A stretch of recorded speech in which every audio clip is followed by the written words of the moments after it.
Olá, tudo bem com você? Está no ar o Redação Novo Tempo. A gente discute no programa de hoje sobre os assuntos que marcaram esta semana. E também sobre um caso que aconteceu na Inglaterra, onde um pai foi condenado à prisão perpétua pelo assassinato da filha. O crime aconteceu apenas 11 meses após ele ter recuperado a guarda da menina. E ainda a gente discute sobre o decreto que autoriza a Prefeitura de São Paulo a recolher objetos de moradores de rua. Tudo isso e muito mais você acompanha agora no Redação Novo Tempo.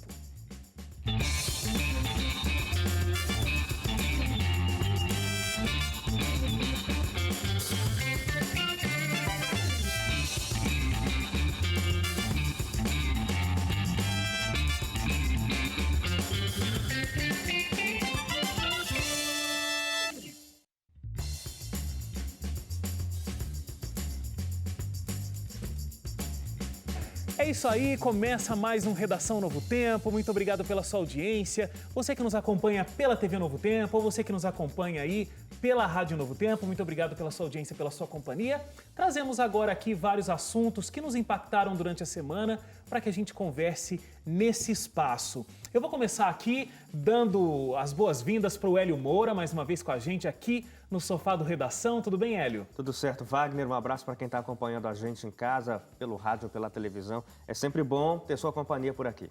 Eu deveria apresentar o André Leite agora, mas ele vai ficar por último. Eu vou falar primeiro as boas-vindas aqui da Suzane Lima, que vem acrescido, claro, daquele quadro tão importante, o Abraço da Suzane. Tudo bem, Suzane? Tudo bem. Apesar do detrimento do leite, eu me sinto até privilegiada de ter sido apresentada. Tô querendo entender o que tá rolando aí, mas beleza. Calma que o seu momento vai chegar, André Leite. Calma, Leite, agora é meu momento. E eu aproveito para mandar 3 abraços muito importantes aqui. O primeiro vai para um casal lá da cidade americana, em São Paulo. Nasci em Americana.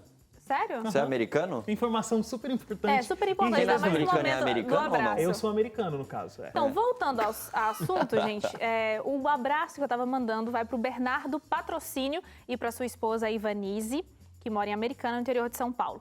O outro abraço vai para Curitiba. Opa! Pra O Hélio cidade do Hélio. o Hélio queria ter nascido em Curitiba. Gente, Estão atrapalhando o momento de vocês aí, tá? Você tem um abraço pra alguém de Itapetininga, que eu nasci lá. Não tem. Pra Um abraço pro Itapetininga. pessoal de Itapetininga, mesmo que ela não tenha abraço. Gente, então voltando aqui, né, ao meu abraço, Arthur Bispo entrou em contato com a gente pelas redes sociais. Um grande abraço para você. Saiba que é muito importante ter a sua companhia sempre aqui com a gente. E por último, vai para uma pessoa muito querida, não menos importante, Lucas Malta. Ele é assistente de áudio aqui do nosso programa. É uma pessoa bem gente fina e está sempre Inocente. ajudando a gente aqui no momento do áudio. Um abraço para você, nem Lucas. todo mundo concorda que ele é gente fina, mas trabalha aqui com a gente, inocente. Ele é ótimo. André Leite, chegou o seu momento e eu Por que você fez isso comigo? Eu não deixei entendi. você por último, porque eu queria entender que história é essa. Eu fiquei sabendo, infelizmente eu não pude assistir um dos melhores programas da televisão brasileira, que é o Redação Novo Tempo, nas últimas semanas, mas eu ouvi dizer que você Nas começou... 2 últimas semanas. Nas 2 últimas semanas, Foi o melhor programa da TV brasileira.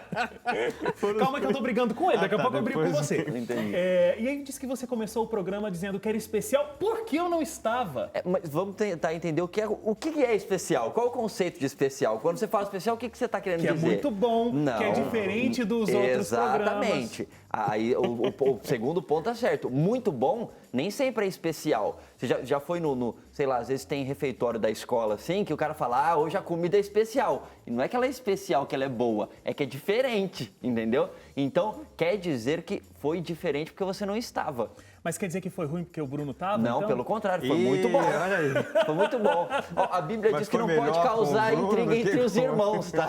Eu acho pessoalmente que o André Leite não se saiu muito bem nessa explicação. Não. Se você discorda de mim, comenta aí nas redes sociais depois, viu? Por falar nelas, olha, você pode interagir com a gente como todas as semanas. Eu estando, eu não estando, Leite estando ou não estando, enfim. novotempo.com/jornalismo, facebook.com/ntjornalismo e o nosso Twitter e o nosso Instagram. Você encontra a gente através do @ntjornalismo. Nos próximos 2 programas eu não vou estar, então você pode falar que vai ser eu especial vou me também. deleitar Você pode usar a mesma nesses 2 expressão. programas, muito bem. Gente, a gente tem então o nosso momento aqui de destaques da semana, onde cada apresentador traz o seu destaque para que a gente debata um pouco. Eu vou começar aqui com o Hélio. Então, a Câmara, Hélio, aprovou a medida provisória que permite 100% de capital estrangeiro em empresas aéreas. Isso aí foi aprovado nesta semana. E traz algumas discussões porque a atual oposição ao governo é absolutamente contrária a isso, dizendo que vai abrir a possibilidade de que o poder saia das mãos de brasileiros e passem para empresas estrangeiras. Porque, na verdade, o que o projeto prevê é isso, que até 100% do capital estrangeiro esteja gerindo empresas aéreas brasileiras. O que os defensores do projeto dizem é que isso vai ser bom para poder facilitar a gestão dentro do país, vai ser bom porque vai ajudar a ampliar a malha aeroviária, vai ser bom por várias questões, é o que são os argumentos a favor dessa ampliação. O texto original queria subir de 20% para 49%, o que manteria ainda assim nas mãos dos brasileiros o domínio da gestão da empresa. Mas aí foi feita uma alteração, aprovada a alteração, indo então para 100%. E não foi a única decisão importante no Senado, no Congresso essa semana. A outra foi com respeito ao que tem sido chamado pelos parlamentares como Lei de Responsabilidade das Estatais. É uma outra medida provisória que foi encaminhada pelo governo interino de Michel Temer. E o Temer, no começo do mês, até fez um pronunciamento dizendo que ele estaria suspendendo todas as nomeações para diretorias e para a presidência de empresas estatais até que o Congresso aprovasse essa medida provisória. A medida provisória que o Temer enviou sofreu algumas alterações, mas no final, aprovada pelo Senado, sofreu alterações na Câmara para tentar flexibilizar, mas aí na volta para o Senado nesta semana, o Senado trouxe de volta as leis, tornando elas mais rígidas como estavam no projeto original. Então, de maneira simplificada aqui, o que a lei de responsabilidade das estatais diz é que para ser diretor ou presidente de uma estatal agora, a pessoa não poderá ter vínculo com partidos políticos, não pode ser um sindicalista atuante em uma entidade, não pode ter sido um candidato derrotado nas eleições anteriores. Coisas todas essas são bastante comuns, então o camarada perdeu as eleições e aí faz algum acordo de colaboração com o vencedor e aí como troca, como pagamento, recebe a direção de uma estatal. E as leis valem, a nova regulamentação vale para os 3 níveis, municipal, estadual e federal. Então, as estatais dos municípios vão ter que se enquadrar também nessa nova regulamentação. Outras mudanças importantes se referem ao conselho administrativo, porque a estatal ela tem um conselho administrativo, além da diretoria, da presidência, e nesse conselho administrativo, 25% dos membros não podem ter relação anterior com a estatal. Então, serão pessoas de mercado, com experiência prévia no setor em que a empresa atua. Além disso, os membros todos não poderão ter parentesco de até 3º grau com a diretoria da estatal ou com membros do primeiro escalão do governo, seja o presidente, o governador, o prefeito, os secretários estaduais, secretários municipais, ministros. Ou seja, a tentativa é de evitar as possibilidades que a gente sempre vê, infelizmente, na gestão das estatais, né, de benefícios que são concedidos a pessoas que não deveriam ter esses benefícios, o que abre brechas, muitas vezes, para a corrupção. E aí vai valer para os 3 estados, para os 3 níveis. Só que há pessoas da oposição e outros analistas que dizem que isso aí seria um primeiro passo para uma privatização daqui a pouco. Mas acredito que são mudanças bastante interessantes, né? Bem profundas. Obviamente que grande parte dessa mudança é, obviamente, para evitar processos de corrupção, né? E mais interessante ainda é o Hélio ter decorado cada parte desse processo. Eu também fiquei impressionada. Fiquei aqui pensando. Tá falando tantas vezes no jornal sobre isso. Será que ele tá lendo em algum lugar porque parece aquela coisa de lei, né? Enquanto ele estava falando, eu estava pensando, gente, que facilidade ele teve para decorar cada item, né, dessas novas regras. Não, é que elas vão fazendo não, sentido, é que né? É aprendido, né, Hélio? É aprendido na E decoração. também o Hélio está trabalhando com política todos os dias no Jornal da Novo Tempo. Ele né? vive e respira isso todos os dias. Me senti melhor agora. Suzane, vamos lá para o seu destaque. É um assunto que é muito comentado na mídia, vira e mexe, vem um assunto sobre o parto humanizado, evitar as cesarianas, mas agora, então, aqui no Brasil, as cesarianas só poderão ser feitas a partir da semana de número 39. Então, elas podem acontecer, mas não antes disso. O Conselho Federal de Medicina decidiu isso e agora virou uma lei, porque se entende que às vezes pode ter erro, né, na conta das semanas. Então, a partir da 37ª, se eu não me engano, é quando fala que pode fazer o parto, mas na verdade esse bebê pode não estar pronto, porque ainda tem a margem de erro. E esse bebê não estando pronto para nascer, ele pode ter problemas de fígado, problemas respiratórios, que é super comum, do cérebro, enfim. Ele pode ter diversos problemas. E para não acontecer esse erro, considerando a margem de erro, então a partir de agora só da 39ª semana, exceto se a mãe correr risco ou o bebê correr risco de vida. Aí sim pode ser tirado antes. E além disso, a mãe agora vai ter que assinar um termo onde ela fica consciente dos riscos que tem uma cesariana. Antes desse tempo padrão? Não, mesmo sendo a 39ª semana, após, ok. tem esse termo ela ainda para assina assinar. esse termo. Exatamente, porque o que acontece? Cresceu-se muito os números de cesariana, né? Tanto pela parte dos médicos, que talvez, né, para eles é mais fácil, eles podem talvez até ganhar mais dinheiro com isso, considerando aí então hospital particular e tudo mais. Para as mães que também querem evitar o processo da dor, horas a fio, né, sentindo dor e tudo mais, então optam pela cesariana. Esse termo vai conscientizá-la do que é uma cesariana, dos riscos que pode ter essa cirurgia e tudo mais, como também o benefício se ela tivesse um parto normal. E conversando com uma amiga minha, eles usam muito a expressão assim, quando o bebê está depois da 37ª semana, um bebê a termo. Ele não é mais um bebê prematuro, mas a gente sabe que o processo normal é muito melhor porque a criança está preparada para sair. Não sei como ela sabe, né? Mas ela sabe o momento de sair. E quando é uma cesariana e que a criança não está... pode ser que a criança não esteja preparada, então é um risco a mais ainda para o bebê e para a mãe, porque os médicos não têm essa precisão para falar se está ou não pronto. Falando sobre isso aí, eu acho que é a Brasgo, Associação Brasileira de Ginecologia e Obstetrícia, eles criaram um tempo atrás uma campanha contra as cesáreas programadas, chamada de criança, o bebê não tem hora marcada, tem hora certa para nascer. E fala justamente sobre isso, porque as pessoas tendem, e aqui no Brasil a gente tem uma margem de mais de 50%, se não me engano são 55% dos partos no Brasil são cesáreas, são do tipo cesariana.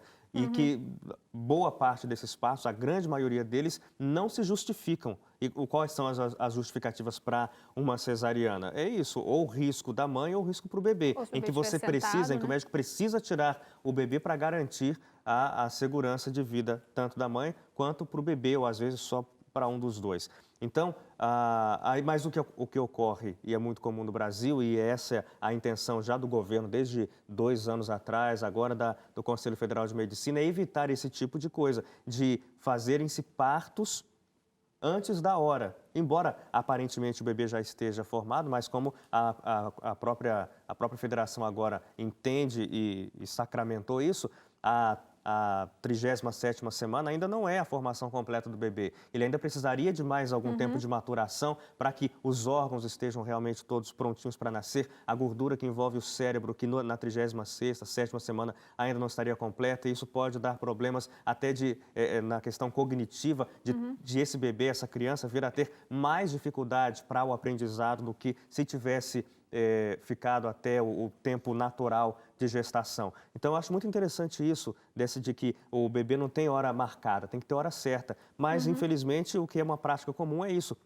A família, eu queria que nascesse perto do aniversário da mãe. Então, marca uma cesárea para coincidir o nascimento com o aniversário. Ou, eu quero viajar logo, porque a gente vai pegar férias, não vou marcar para antes das férias para nascer. O que é um absurdo, porque... E essa é uma tradição muito brasileira, né? Em outros países isso não acontece. Países de primeiro mundo não tem esse nível de cesarianas acontecendo, esse número de cesarianas acontecendo. As mulheres vão para o hospital quando começam a sentir as dores do parto e elas ficam lá horas, todo o processo para que aconteça da forma mais natural possível. Destaque do leite tem uma coisa, talvez tenha um pouco a ver, de vez em quando tem um produto que começa a entrar em destaque, né? Eu lembro de uma época que o tomate estava extremamente caro e aí todo mundo só falava de tomate, né? Que quem conseguia ter tomate à mesa estava vivendo um momento de muita fartura.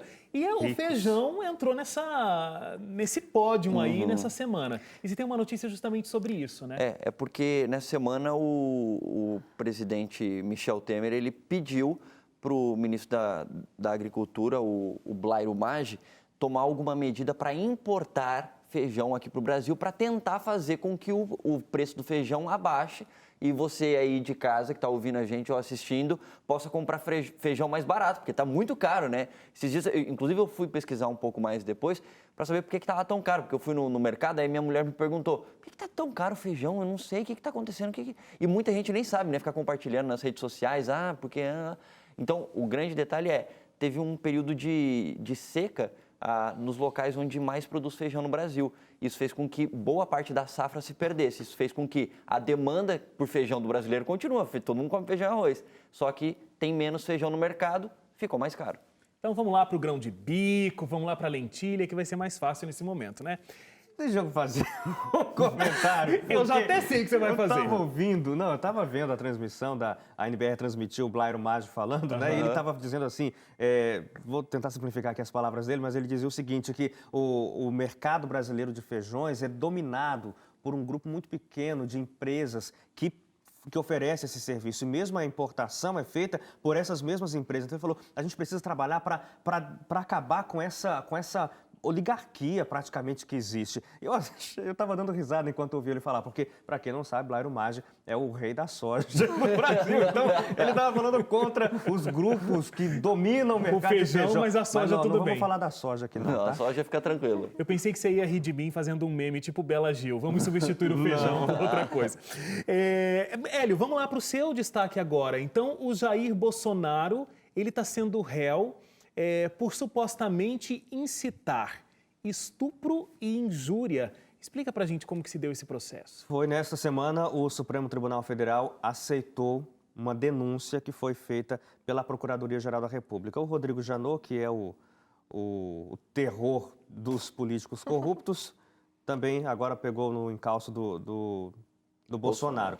É que assim, em 2014, ele estava no plenário da Câmara e logo depois de um pronunciamento feito pela Maria do Rosário. Maria do Rosário que foi ministra dos Direitos Humanos nos governos petistas. E aí, assim que a Maria do Rosário saiu, ele tomou a tribuna e começou a falar. E aí a Maria do Rosário estava saindo, porque ele ia fazer críticas a ela, então ela estava deixando o ambiente. E aí ele disse, não... E ela tinha feito críticas a ele. Tinha feito críticas a ele também. Ele falou, não sai daqui não, Maria, fica aqui para ouvir, porque olha, outro dia você me encontrou no salão oval ali da Câmara e eu falei para você que eu não ia te estuprar porque você não merece e tal. É baseado nisso que foi aberta a denúncia. Mas ele estava então, né, quando ele falou, lembra que outro dia eu falei isso para você? Tem até as gravações disso, desse momento em que ocorreu, em que eles dois estavam discutindo, ela também o ofendeu, e aí ele devolveu a ofensa dizendo isso. Eu não estupro você porque você é feia. Depois ele veio se explicar, veio em público se explicar e dizer, não, eu estava só querendo dizer para ela que, na verdade, ela é feia. Foi isso que eu quis dizer. Não quis incitar o estupro. Só que na peça de pedido de denúncia que o Janot colocou, e os ministros estavam analisando isso aí, foi numa das turmas do STF, ainda não foi para o plenário, mas ele já é réu mesmo assim, um dos ministros anexou vários comentários de seguidores e, sei lá, fãs de Bolsonaro, repercutindo isso e dando margem a que o tribunal entendesse que o que ele disse realmente contribui para que outras pessoas pensem que, olha, Nossa, esse homem é muito a ofensivo. chamada cultura do estupro realmente não tem problema nenhum. Porque, assim, o que ele está querendo dizer, se ele diz assim, ó, você não merece ser estuprada porque é feia. O que ele não está dizendo é que, se é bonita, então merece. Agora, eu só ia colocar uma coisa aqui, né? Mesmo na explicação do Bolsonaro sobre o que ele falou... Já foi deselegante. Mostra, assim, um grau de maturidade. Porque você fala assim, não, na verdade, só quis dizer que ela era feia. A gente está o quê? Qual a Na relevância segunda disso? série do ensino fundamental, para você ir numa tribuna e chamar alguém de feia. Então, isso mostra o grau da maturidade dos discursos que muitas vezes tomam lugar na tribuna, na Câmara dos Deputados, principalmente, que é onde tem mais gente, e é muito profundo isso. Leite, o seu destaque. Então, aconteceu agora uma barreira policial no norte da França para que impedisse novamente imigrantes de entrarem no país. Na verdade, é o seguinte, no norte da França, na cidade de Calais, tem um porto próximo ali da divisa do mar ali que divide a França da Grã-Bretanha. Então, é no norte da França. Então, os imigrantes já estavam na França. Tem um local ali que é como se fosse um acampamento de refugiados que eles chamam de selva, é o nome popular. E aí o que acontece? Por ali passam muitos, porque é próximo do porto e tal, passam muitos caminhões em direção à Grã-Bretanha. Então, o que aconteceu nessa semana? Muitos imigrantes estavam tentando entrar na estrada, sair do acampamento, entrar na estrada para pular na caçamba dos caminhões para entrar ilegalmente na Grã-Bretanha. E a polícia tentou intervir. E aí o que foi muito impressionante nisso, e é por isso que me chamou muita atenção, é porque era muita gente, e aí começou a tomar o meio da rodovia e todo mundo ficou parado, até passou no jornal, eu lembro que eu vi isso no jornal da Novo Tempo, e aí tem até um cinegrafista amador que filma o pessoal entrando na pista e correndo, etc. Parece até uma cena de seriado, tem até o cara que está filmando, ele fala, né? Parece Walking Dead, alguma coisa assim, porque é muito impressionante. E, ao mesmo tempo, é muito triste, né? Porque as pessoas que estão vivendo essa situação não estão fazendo isso só porque elas querem ser espertonas, etc. Mas elas estão vindo de um país que está em guerra, estão no outro, numa situação precária, mas pelo menos já saíram da guerra, mas têm a possibilidade de serem deportadas e agora estão tentando entrar num outro país. Então, é muito triste toda a situação dos imigrantes na Europa, né? Eu trouxe um destaque aqui também, que é o seguinte, os pais de uma vítima do atentado do Estado Islâmico a Paris, que matou 129 pessoas, né, no ano passado, novembro do ano passado, eles estão processando o Facebook, o Twitter e o Google por causa do YouTube, dizendo que essas plataformas, elas propagam propaganda, ajudam na arrecadação financeira e no recrutamento de pessoas para o Estado Islâmico. Então, eles estão entrando com um processo contra Facebook, Twitter e o YouTube, no caso, Google. E é interessante, né, porque processar essas redes sociais por conta das mensagens que são trocadas lá é um caso um pouco, mas um se você tanto parar quanto para pensar, inusitado. faz sentido, porque essas empresas, o Google, que também é dono do YouTube e o Facebook, eles têm esse produto, o YouTube, essas plataformas, são produtos deles. Então, se está usando produtos deles para propagar o mal dessa maneira, eles supostamente deveriam ser responsabilizados pelo que é veiculado ali também. Mas é que tem uma lei nos Estados Unidos que protege, né, essas plataformas, dizendo que o comentário que é feito ali é de responsabilidade dos seus autores. Tudo bem, só que isso deles. é nos Estados Unidos, só que eles estão no mundo inteiro, estão aqui no Brasil, estão na França, etc. Então, aqui no Brasil também tem, né?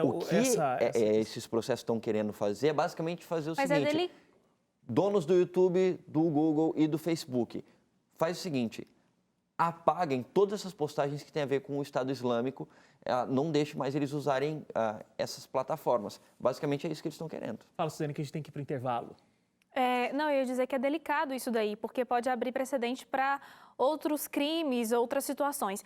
Agora, mas é terrorismo, o que poderia... você está combatendo o terrorismo, tipo, olha, não dê espaço para os caras colocar vídeo de gente sendo assassinada. Não, eu entendi, eu acho entendeu? viável isso daí, Leite. Eu acho que deveria acontecer, deveria entrar nesse consenso, já que está tornando tão perigoso. Mas é o que eu estou dizendo, isso abre precedente para outras coisas. Eles podem usar esse mesmo argumento para outros crimes e tudo mais e começar um processo talvez regressivo de liberdade na internet. Sinceramente, eu não vejo com maus olhos, por um motivo muito simples. Enquanto você está combatendo más atitudes de não serem divulgadas, está tudo certo. É o mesmo princípio que eles usam, por exemplo, para você não poder colocar um vídeo... A gente está falando sobre terrorismo. Isso é comum para todo mundo saber que isso realmente é um mal.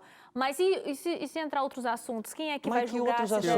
Que outros assuntos que podem ser vetados? Outros crimes, outras situações. Mas aí é crime, aí está tudo certo. Você vai deixar colocar, por exemplo, no YouTube um vídeo de alguém fazendo apologia à morte de, sei lá, de mulheres, de homossexuais, Eu entendo, Não pode. Eu entendo o que a Suzane está falando.